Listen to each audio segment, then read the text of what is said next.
Bonsoir à toutes, bonsoir à tous. J'espère que vous allez merveilleusement bien ce soir.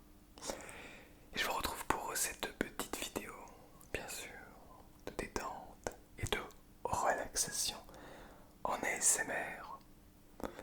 Et comme promis, je vous l'ai dit mercredi dernier, j'allais vous parler un petit peu du GR20, de notre objectif, de ce que nous allons faire, de notre sac, de nos affaires, etc. Alors déjà, pour celles et ceux qui sont un petit peu perdus, enfin qui ne sont pas au courant, qui ne me connaissent peut-être pas, donc je fais de l'ASMR, mais surtout, à l'heure à laquelle vous voyez cette vidéo, nous venons de terminer le GR20, qui est donc, GR c'est l'anagramme de grande randonnée, c'est un sentier de grande randonnée en Corse, donc qui est, on va dire, catégorisé comme étant le plus difficile d'Europe. Nous sommes donc mis en tête de terminer ce GR 180 km à peu près, 12 ou 14 000 mètres de dénivelé.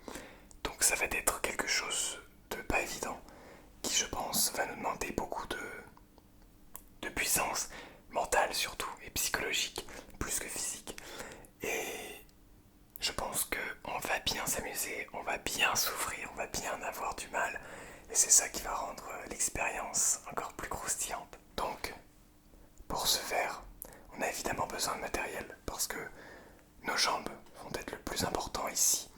Notre esprit va être le plus important, mais attention, il faut quand même bien s'équiper parce que ce n'est pas facile. Ce n'est pas pour rien qu'il est nommé le sentier de grande randonnée le plus difficile d'Europe. Et c'est justement parce que... Alors, j'y suis pas allé encore, donc je peux pas vous dire. Mais de ce qu'on a entendu, c'est parce que il monte beaucoup, il descend beaucoup.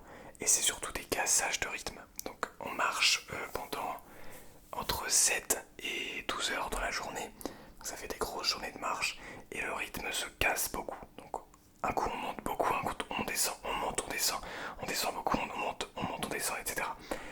On monte, on descend, bref. Donc le but va être de tenir, de bien faire attention, notamment à nos pieds, parce qu'on peut se faire une cheville très facilement dans ce genre de chemins, qui ne seront pas justement des chemins, mais parfois aussi des cailloux, il y aura un peu d'escalade, on devra traverser un petit peu des ruisseaux et tout. Donc je pense que c'est faisable, on va y arriver, je pense, tout au moins, je l'espère, on va tout donner. Mais il faut faire attention. Et bien sûr, il faut donc s'équiper, puisqu'on peut décider soit de le faire en autonomie complète, donc à ce moment-là, d'avoir notre nourriture, d'avoir de quoi dormir, etc. Nous, on a décidé d'y aller un peu plus en confort. Alors, en confort, on s'entende bien, le GR20 se découpe en 16 étapes, donc généralement les gens le font en 16 jours, mais nous, on va le faire en 11 jours. Donc on a décidé de couper un petit peu, d'aller un petit peu plus vite, de doubler certaines étapes pour pouvoir se corser un petit peu le truc. Pas parce qu'on est en Corse, mais quand même se corser le truc. J'espère que vous avez noté le jeu de mots. Donc, on a décidé de se corser la chose, mais on va décider quand même de manger dans les refuges et de dormir dans les refuges. Même si on aurait pu prendre des tentes et dormir à la belle étoile, c'est possible aussi. Mais non, on est des amateurs, donc on a d'abord décidé de vouloir le terminer, plus que de faire un record. D'abord on le termine, on verra si on le refait, peut-être en autonomie après, mais déjà on va essayer de le faire, d'aller jusqu'au bout, ça pourrait être vraiment pas mal. Voilà, donc pour ce faire, on a beaucoup de matos. Alors, beaucoup de matos, on s'entend bien, mais on a déjà un sac ici. Voilà, je vais pas garder le sac en haut parce que ça va faire beaucoup trop de bruit. Par contre, je vais vous montrer. Tac, le scratch. Tac. Donc ça, vous l'avez vu. Peut-être si vous avez regardé la vidéo sur l'eau, la SMR eau. On a donc ce camelback qui peut contenir jusqu'à 2 litres d'eau.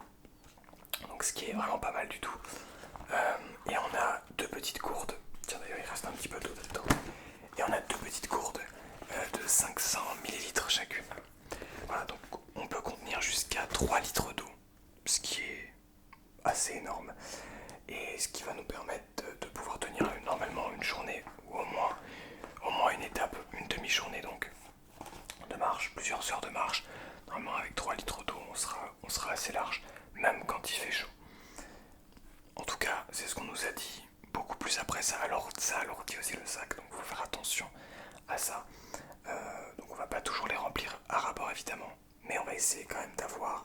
maximum d'eau pour pas se retrouver à sec, ce qui serait un petit peu embêtant, ce qui affaiblirait aussi nos capacités, etc.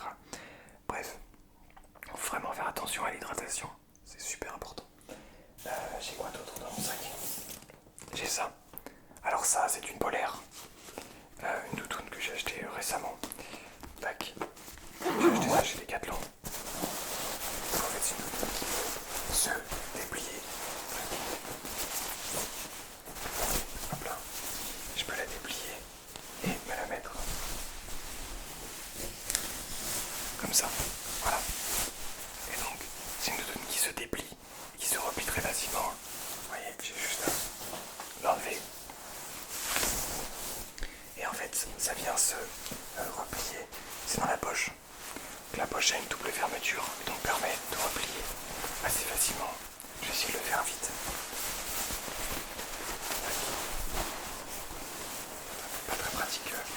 Pas très pratique dans un studio ASMR évidemment. Tac, tac, tac, tac.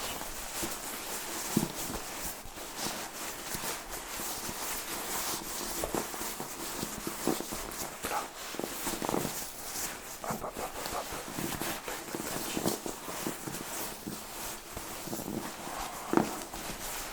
Ça commence à être presque fermé. Ouais, c'est de ce côté-là. Ah, c'est pas de ce côté-là. Ouais. Comment ça se fait? Hop là. Ok, c'était de l'autre côté. C'était dans l'autre poche. Parce qu'en fait, regardez, il y a une petite fermeture donc. Une fermeture avec un double côté. Il y en a une en bas, une en haut. Donc ça permet de refermer la doudoune sur elle-même. Et donc là, on va le faire dans l'autre, où il n'y a qu'un seul côté de fermeture. Enfin, ça se fait, mais on va le faire. Alors,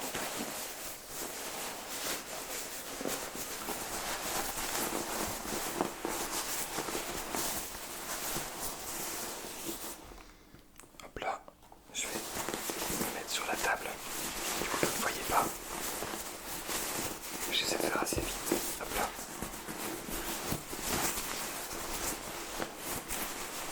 L'idée c'est de pouvoir la sortir assez vite. Sans non plus que ce soit... ça a besoin de se ranger en une demi-seconde, hein, c'est sûr. Mais voilà qu'on puisse aussi, ça puisse se compacter. Tac. Et j'ai réussi à le rentrer tout là-dedans, à l'intérieur du coup de la poche. Et alors là, par contre, il faut faire attention à bien serrer. Tac. Donc ça rentre assez juste, mais en tassant un peu, ça va. Enfin, il faut pas forcer non plus, hein. Mais vous voyez, ça rentre à peu près. Et donc voici, donc ça c'est une petite doudoune. Un petit sac étanche, donc je vous l'ai montré dans la vidéo précédente. Petit sac étanche, tout petit, qui est compact. Hein. Vous voyez, ça fait la taille de ma main, un petit peu plus petit même. Et donc qui va nous permettre de pouvoir mettre des choses au sec dans le sac. Et ça prend aucune place, voilà, donc c'est très pratique. Et donc ça, c'est toujours à garder pour le jardin. Quoi d'autre? Donc tout n'est pas rempli encore, on part dans 10 jours, là où je vous parle. Ça c'est une petite trousse de survie que j'ai fait moi-même. Alors il n'y a pas tout ce qu'il faut, mais on a déjà quelques trucs. On a des pansements anti-ampoules, des compresses. Il me faudra aussi du désinfectant au cas où il y a une plaie, avec des pansements du coup, des pansements anti... alors ça c'est anti-ampoule, mais si c'est possible aussi avoir des pansements classiques. Pourquoi pas du papier toilette, mais toujours le papier toilette à l'intérieur de ce petit sac pour pas que ça puisse prendre l'eau, sinon c'est foutu. On a des mouchoirs aussi en plus, une couverture de survie, des petits cotons-tiges, un baume à lèvres quand même, de sûreté, et puis voilà, ça pourrait tout. J'ai fait une petite trousse de survie, mais pas complète, pas full encore, mais ça va venir, on va la finir. De toute façon, ça faut faire vraiment attention d'avoir d'avoir quelque chose pour faire les premiers soins, c'est super important parce que on sait jamais ce qui peut arriver. Donc c'est vrai que nous on aime bien avoir un peu d'aventure et donc de pas tout prévoir à l'avance. Mais c'est vrai que des fois c'est quand même vraiment important d'avoir ce qu'il faut au cas où il se passe quelque chose. Voilà, on sait jamais. Voilà la trousse de survie. La trousse de survie. Qu'est-ce qu'il y a d'autre ici? Ouais, ici j'ai ça. Une petite serviette. Hein. Wow. Simplement une serviette en fait. Hein. On peut plier et compacter comme ça pour pouvoir se sécher dans plein de circonstances en fait. Hein.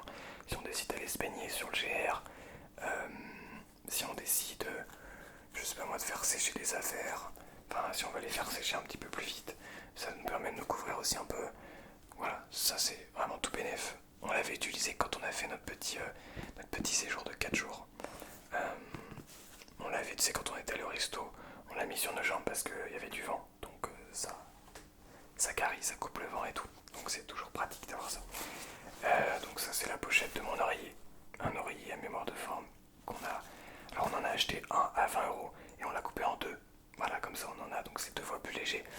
Et ça nous coûte 2 fois moins cher. Donc c'est tout bénef. Donc ça va aller là-dedans. J'ai rien dans la poche centrale. J'ai plus rien dans la poche centrale.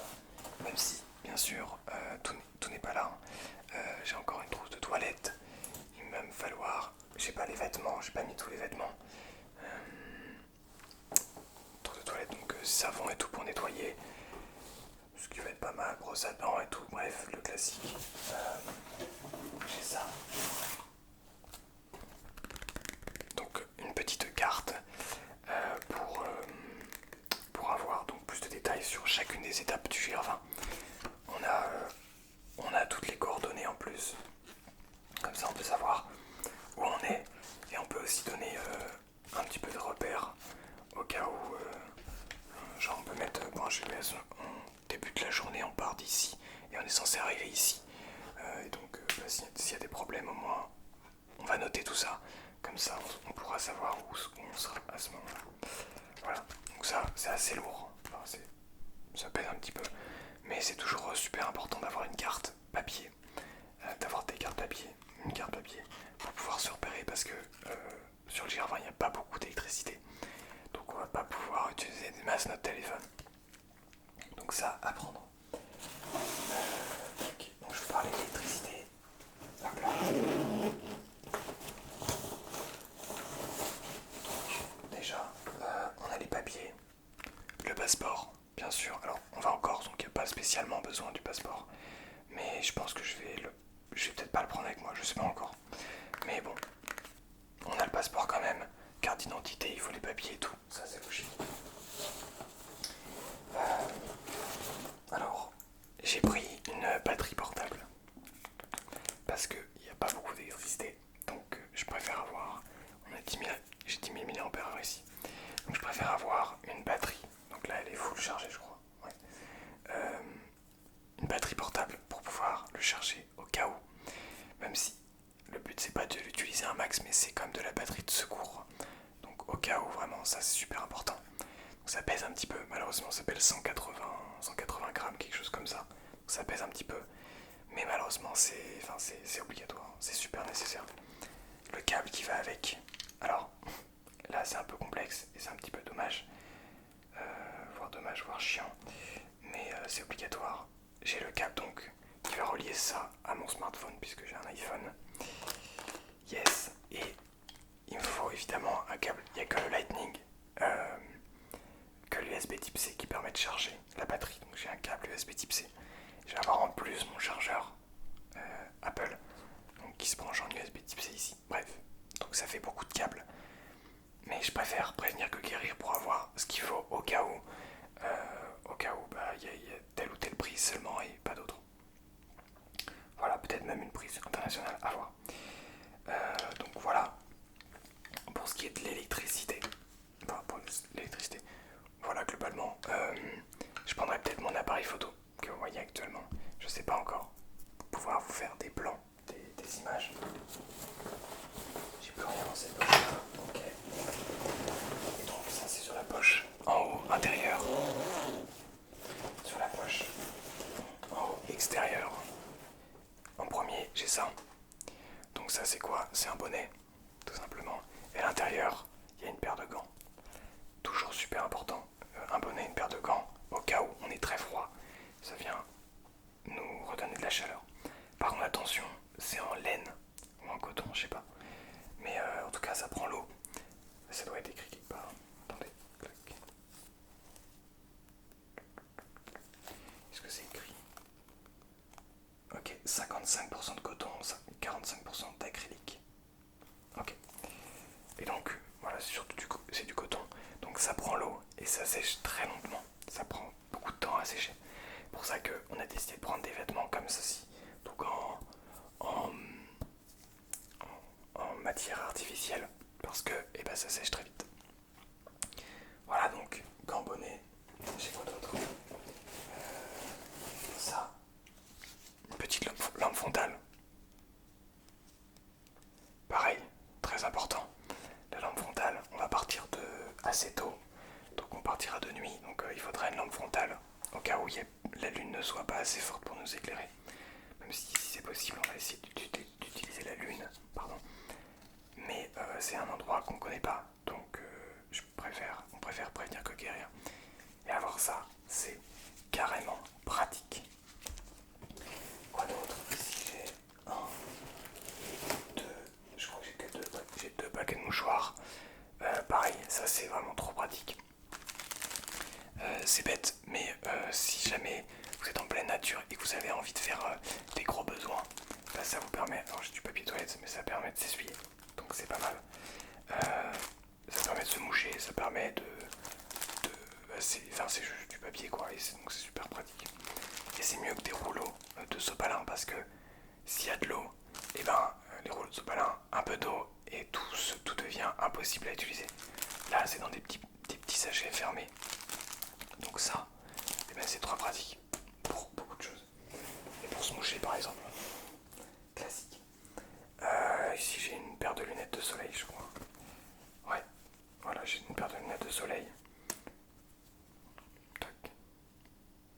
Voilà, tout simplement. Pas plus complexe, pas plus compliqué que ça.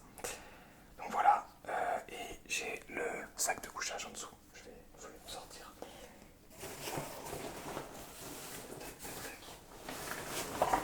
Donc voici le sac. Et donc il y a ici le sac de couchage.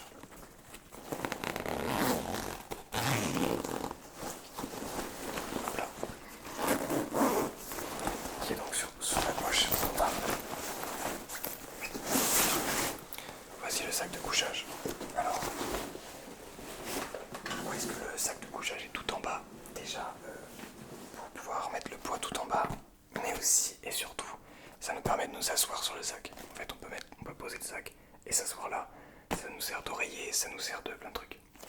Pour une sieste et tout. Donc c'est super pratique. De le mettre tout en bas, c'est ce qu'il y a de mieux. Ça va être un petit peu trop chaud, je pense, pour les nuits en refuge. Mais on a une nuit en tente, donc pour la tente, ça va être pas mal. Mais voilà, un petit sac de couchage, de toute façon, c'est toujours important et intéressant d'avoir ça.